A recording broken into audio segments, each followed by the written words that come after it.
teachers for choosing a relevant topic. Lalong-lalo na ngayon napakadaming gumagamit ng e-vehicles. No. So the title is entitled Factors Influencing Protective Gear Utilization Among Motorcycle Riders in Lingayen, Pangasinan. It addresses the pressing public safety issues, motorcycle-related injuries, and compliance with protective measures within the local context where motorcycles are dominant mode of transportation. So the topic is appropriate in the field of criminology, particularly under traffic enforcement, public safety, and behavior compliance studies.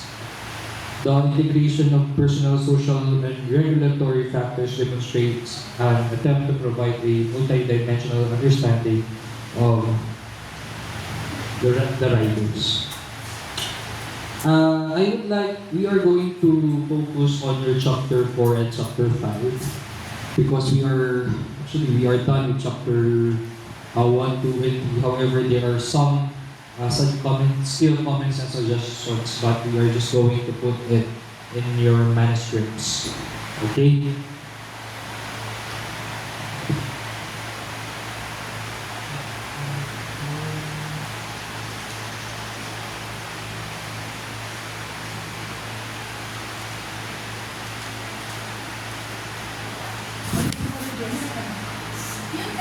Chapter 4 ano po ma'am, si Kuan po yung parang nag-interpret po ng mga statistics, nag-apply ng mga statistical treatments namin. Tapos later on po, in-analyze na lang po namin, like parang bakit siya naging strongly agree gano'n, ano yung ini-indicate niya gano'n. So, kayo na yung gumawa ng narrative na good. Yes. Para sa alam ko, stance, ano yung tama yung mga kulang mga risaan sa study.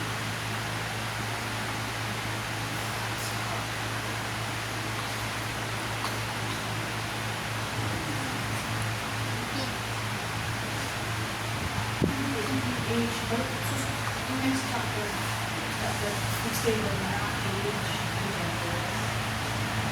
Yes, sir.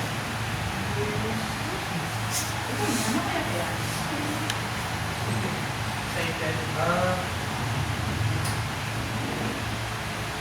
So,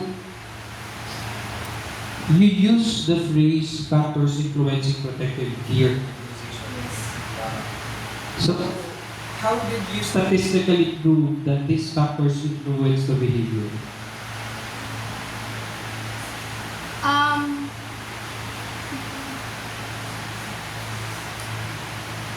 Sir, nag-conduct din po kami ng interview sa mga PNP personnel para ma-data triangulate yung result ng quantitative findings namin wherein doon ginamit yung statistical treatment. So, basically sir, parang yung sagot ng mga PNP and POSO or yung mga law enforcement dyan sa Lingayen is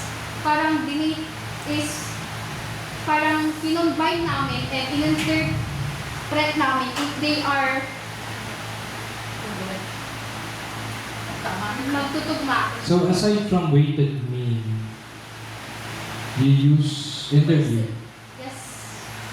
to identify the factors influencing. Sa SOP number 10 naman po siya, sir. Bali, parang ano ba yung mga factors, bakit parang nagpipil sila or nag-weaken yung enforcement nila. And sabi nila dito, sir, is parang regarding sa population ng Lingayen, sir, is, and we all know that one personnel is to 500 dapat yung parang inaano. So, naging limited yung manpower nila sa Lingayen. And yung mga logistics po nila, ma'am, sir, is parang nagkulang din po kasi they are not parang pumupunta sa mga remote areas or mga malalayo lugar dun sa town proper. Parang ang nalilibutan lang po ng mobilities nila is parang dun lang po sa may mga accessible locations nila. Bakit daw? Yun nga po ma'am, lack of mobilities po. Yun yung naging parang Can you tell me the objective of your study? You want to what? You want to what? Anong objective ng study niyo? sir, para malaman namin kung anong factors yung nag-influence bakit hindi sila gumagamit at gumagamit ng protective gear sa mga riders. Kasi sir, kapag minsan sir, gumagamit lang sila sir, based on the regulatory factors, which is the greatest impact sir, is yung fear of fines and penalties. So, nagko-comply lang sila kasi takot sila na magkaroon ng citation ticket. Tapos, yung mga ano naman po, pag mga during night, gano'n, or parang sa barangays lang po, hindi na po sila protective gear kasi malapit lang gano'n po.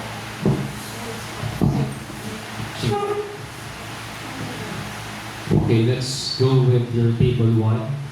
So the table 1 clearly shows that 50% of the respondents fall within 18 to 27 age group, tama? Yes. Indicating that sample is heavily dominated by younger riders, while this reflects the reality that younger individuals are more active riders. The interpretation provides in your manuscript raise concern. So the researchers, so you attributed this dominance to accessibility and presence in public areas, which is speculative and not directly measured by the study. So my question is, how can you justify your explanation that younger riders are more present in public places when this was not directly measured? Kasi sir, based sa mga ano naman po namin sir, yung mga respondents kasi namin sir, syempre makikita naman po natin sir na talagang sila lang po kasi dumadaan sila eh. Nung pag ano sir, nung conduct during ano sir, data gathering po kasi sir, sila lang po sir yung parang natatraffic ng mga enforcers. So, we can basically say na mga nasa labas lang talaga, or dominantly mga nasa labas is mga younger. And we all know na active talaga yung mga younger kasi sa mga... Paano yung tatrabaho?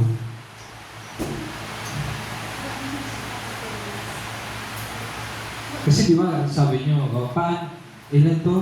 18 to 27. Paano naman yung mga 28, 29, 30?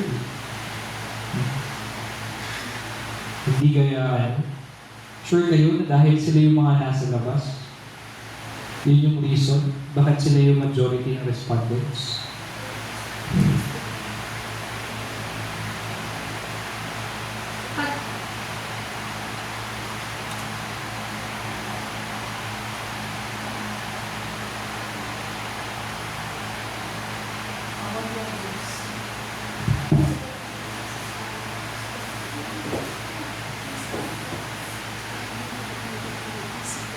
Check niyo, ano ba ang meron sa age group na yan?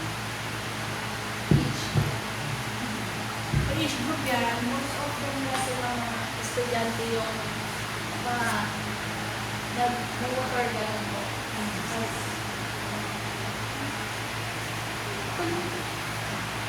Tapos yung mga ano, since gumagamit sila mga student ang mga motorcycle kasi that is the easy getaway vehicle na kapag traffic jam siya, they can easily parang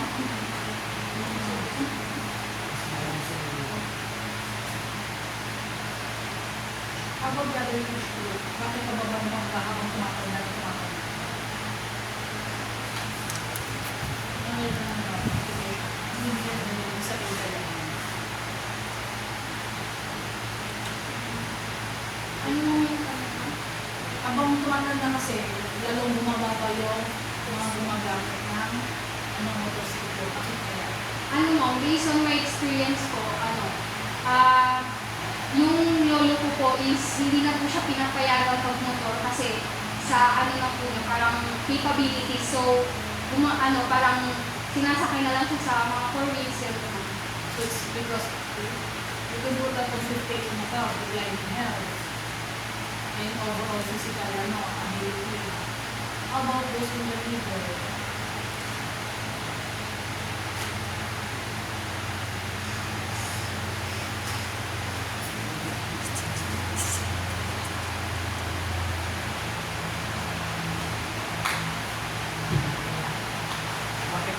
base ko ni Mola na dominant sa kasi yun na ito.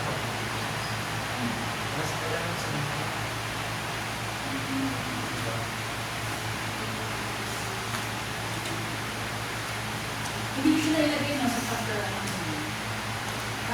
sa adjusted table niya. Implication bakit itong demographic na ito, sila yung pinakamaas, compare sa mga sa release. Kasi tama naman yung kanina. 18-27, pagami na niya estudyante pa. Pero yung 58 and above, which is usually, sabi niya nga dahil medyo tumatanda na sila, hindi na sila nagbumotor. Kasi doon rin sa behind this na matanda na, they are more likely to be liability sa kalsada. So how about those in between? Ano rin ang nailamak ito? Kasi mayroon na. Maybe it's because dahil mas maganda na yung trabaho nila, magpupawins na sila. Those could be one of our reasons behind. So, you put the baka gira na yan, ano kayo?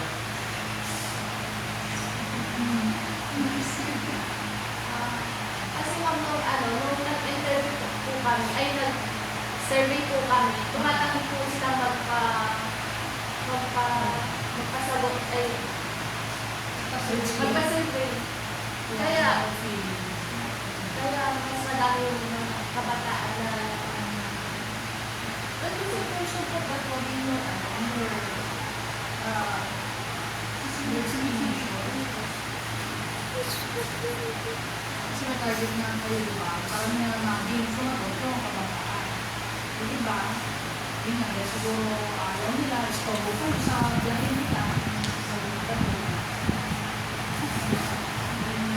Ay, kanina magulang yan, kasi sa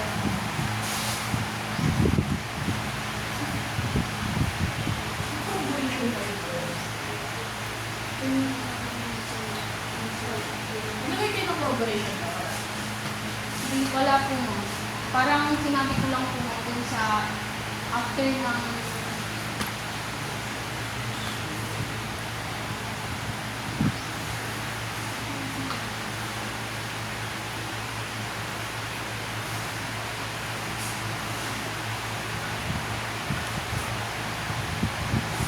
Yan yung corroboration.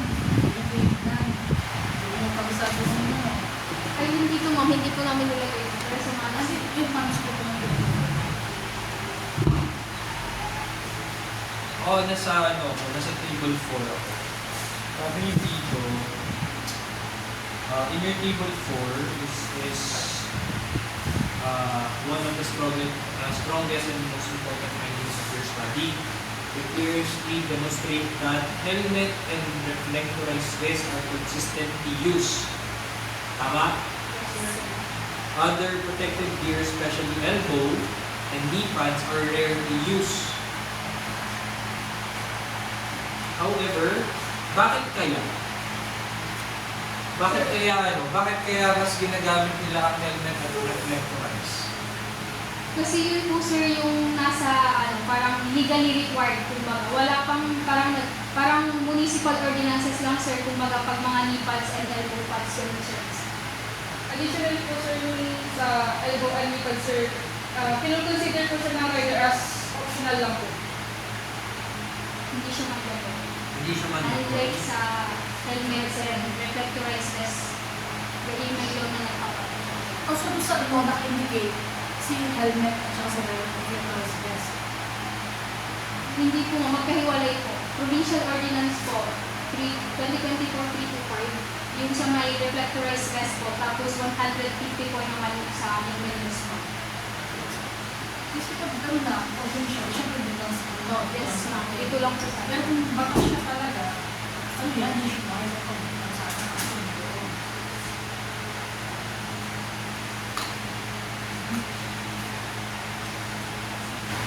In your table 4 is one of the strongest and most important findings of your study. It clearly demonstrates that helmet and reflectorized vest are consistently used. Tama? Other protective gear, especially elbow and knee pads are rarely used. However, bakit kaya? Bakit kaya mas ginagamit nila ang helmet at reflectorize? Kasi yun po sir yung nasa parang legally required kumbaga. Wala pang parang municipal ordinances lang sir kumbaga pag mga knee pads and elbow pads yung sir. Additionally po sir, yung sa elbow and knee pad sir, kinoconsider po siya ng rider as optional lang po. Hindi siya maganda. Hindi siya man. Unlike sa helmet and reflectorized vest, yung may law na nagpapatay. Also, doon sa law naka-indicate si helmet at saka sa reflectorized vest. Hindi po, magkahiwalay po. Provincial Ordinance po, 2024-325, yung sa may reflectorized vest po, tapos 150 po naman sa helmet po. Kasi pag gano'n na, provincial, syempre din lang sa law. Yes, ma'am. Ito lang po sa Pero kung baka siya talaga, ano yan, nationwide ako sa akin.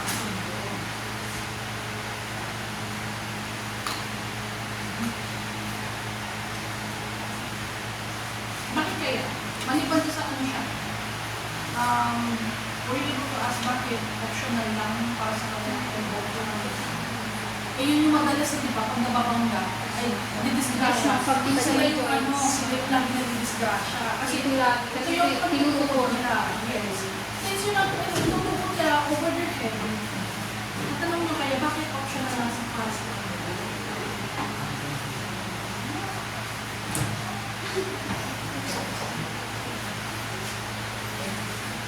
Ano yan? Hila yan. Hindi slide.